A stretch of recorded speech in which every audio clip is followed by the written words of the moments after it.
Hi, I'm Orion. Last year I created a list of books, films, albums and TV shows that I wanted to watch before the year ended.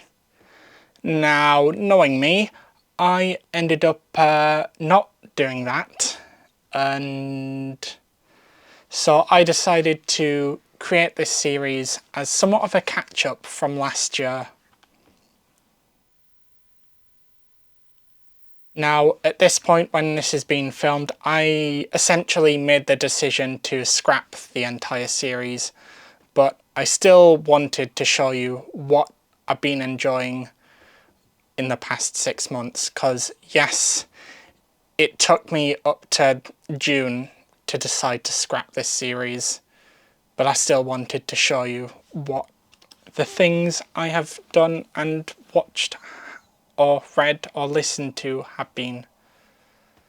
So, this is the list, part 1 of 3. Right, so this is the first film I'm watching that's on the check it out list. I'm watching Fathom. It's a documentary about whales, so should be good. It was an Apple TV exclusive, but we're just not going to talk about that.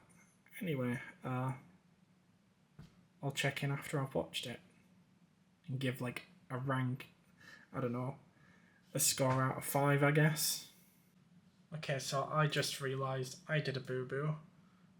It's not on my media server, so instead I'm watching My Neighbor Totoro, which, again, hopefully I have. Okay, yeah, I've got it. Thank God. I will let you know how it goes. It should be good. Like, every bloody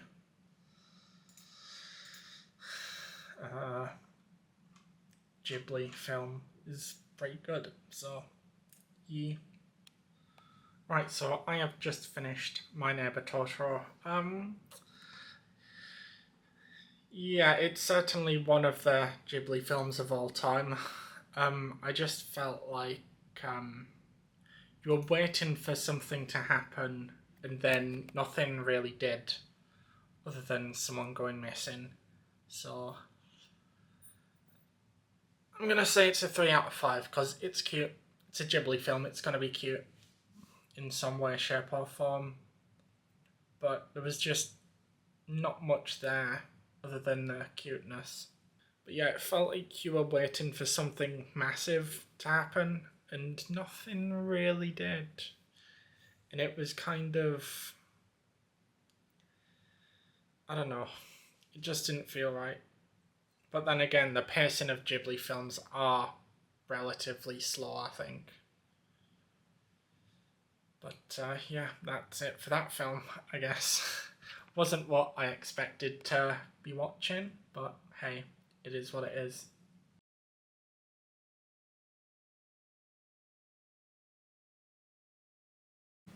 Hi, so I didn't say this yesterday, but I basically read Anything You Want by Derek Sivers in pretty much an hour or two. I thought it was quite interesting because it had a lot of like entrepreneurial tips and sort of stories from him creating CD Baby and, you know, it becoming the massive thing that it is, even though some artists absolutely hate it.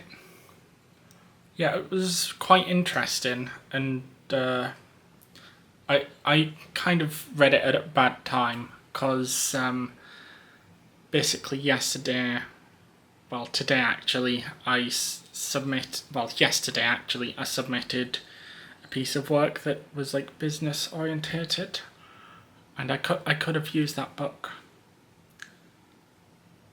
and I'm very sad I didn't get the chance to. So I give it a 4 out of 5. Now I'm now reading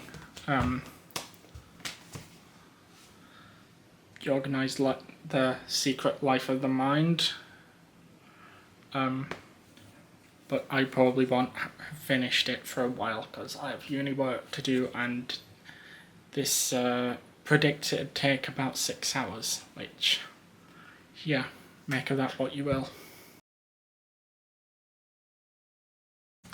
Okay, so I have just finished The Secret Life of the Mind by Mariano Sigman. Most of this book was boring. I can't lie to you.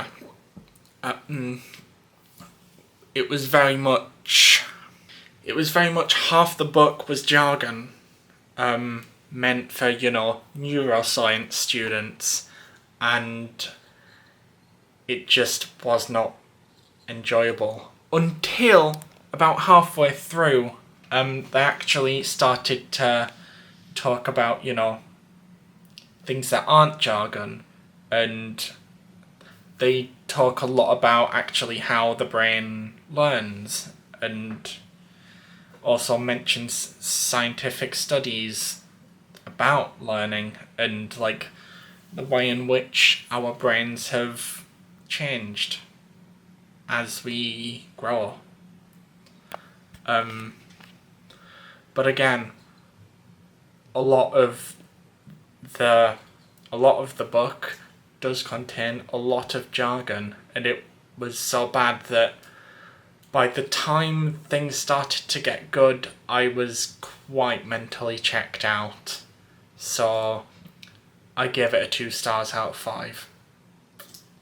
Yeah. I'm usually quite nice with books, but 2 out of 5 is all it gets. 2 is all they get. Alright, so for whatever reason, I actually forgot to, well, I didn't forget, it's more, I recorded it, and then I accidentally deleted it, but I read Make Time. It's probably one of the better ones that I've read throughout this time. Yeah, all the things seemed really helpful. There's some things that I have sort of tried to implement. I've tried to uninstall a lot of apps from my phone.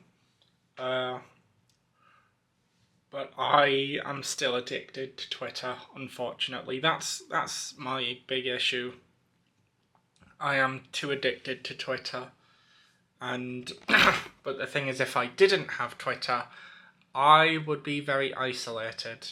That's the issue I have. It's kind of like, for me, it's just something I have to deal with. So yeah, I give it a 4 out of 5. It was that good.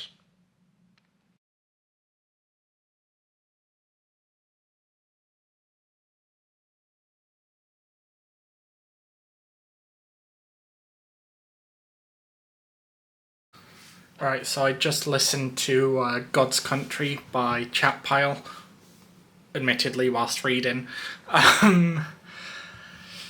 It was an interesting listen. At times kind of chilling and really, I don't really know great words to describe it. Really grungy, really sort of dirty, in a good way. But it just felt like it droned a little too much for me.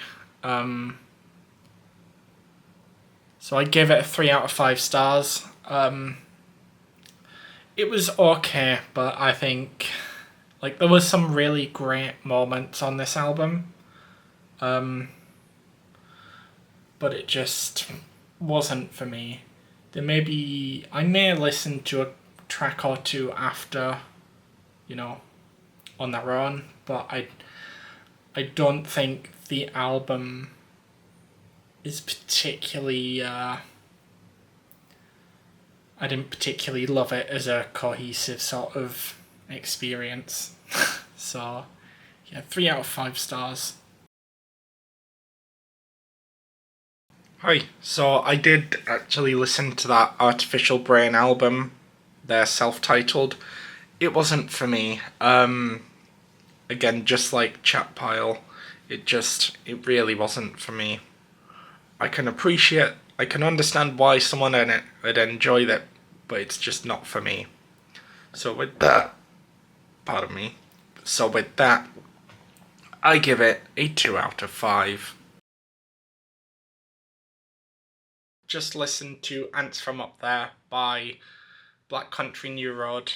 I can't really remember much from it. It was a fun listen. It was a very interesting listen. It was something that I've never really heard before.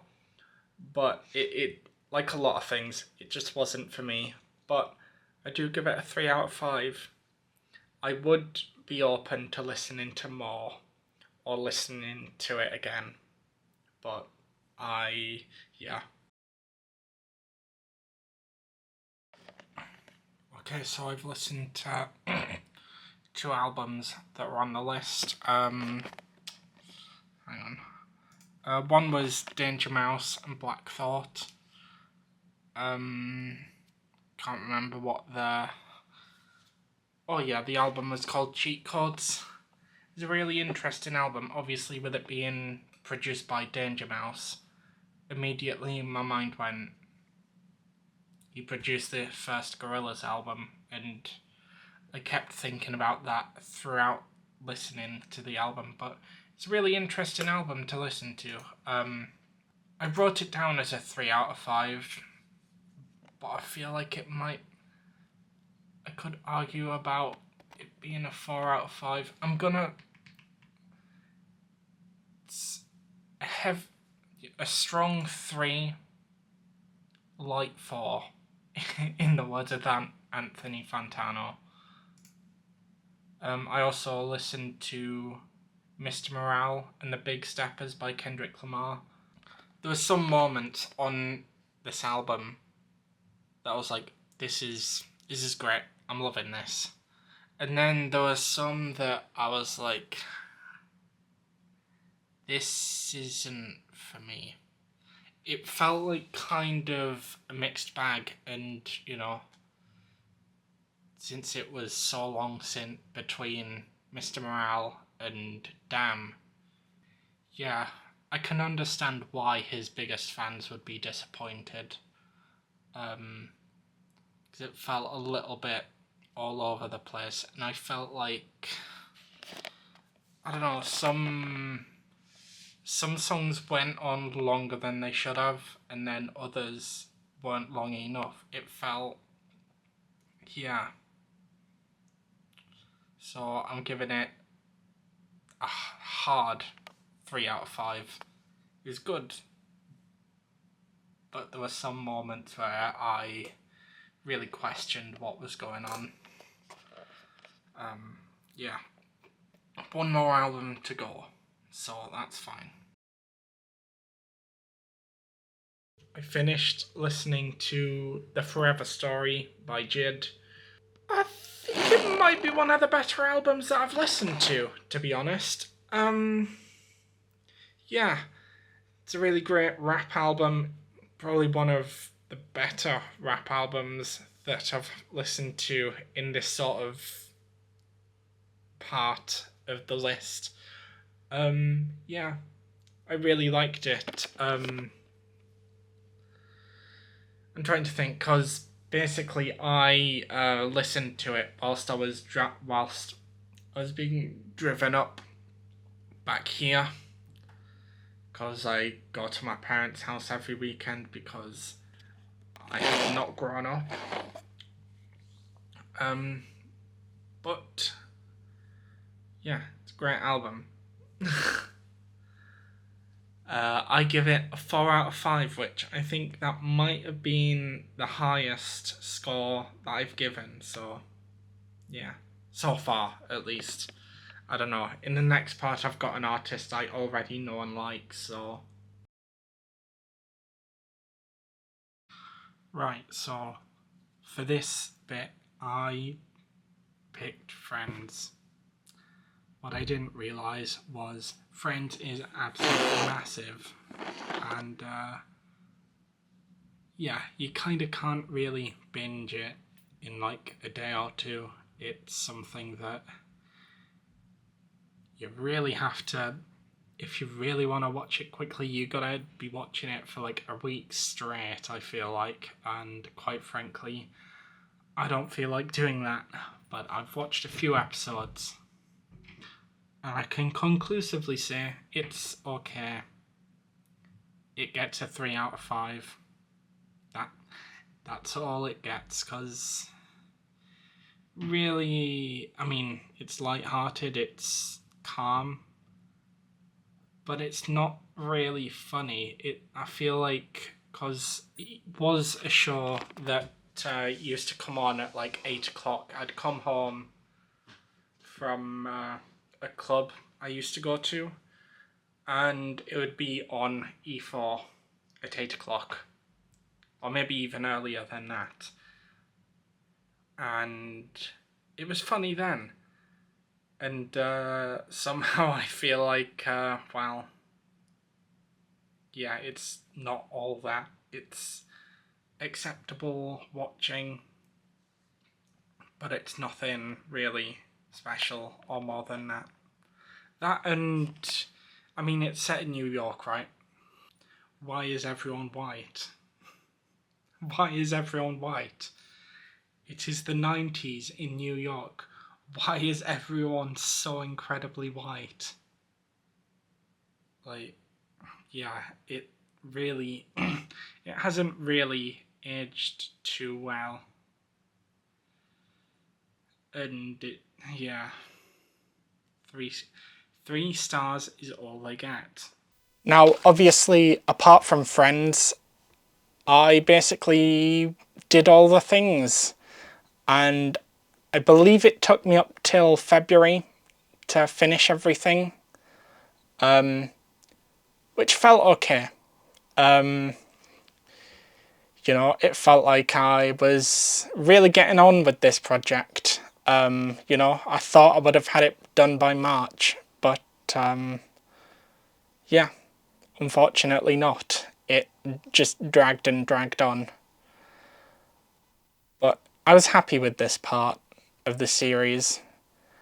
Obviously, me not finishing Friends, I just thought that was a natural decision.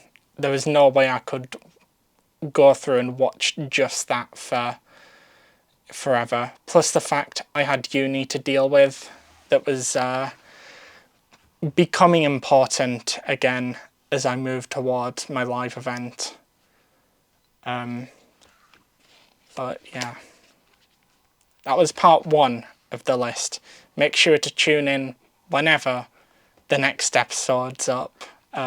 Most likely tomorrow, because I'm filming all these speaking bits in one day, just so that I can edit them together and then have a few videos to go up. But that is very much it for this video. Thank you very much for watching. I've been Orion, signing out.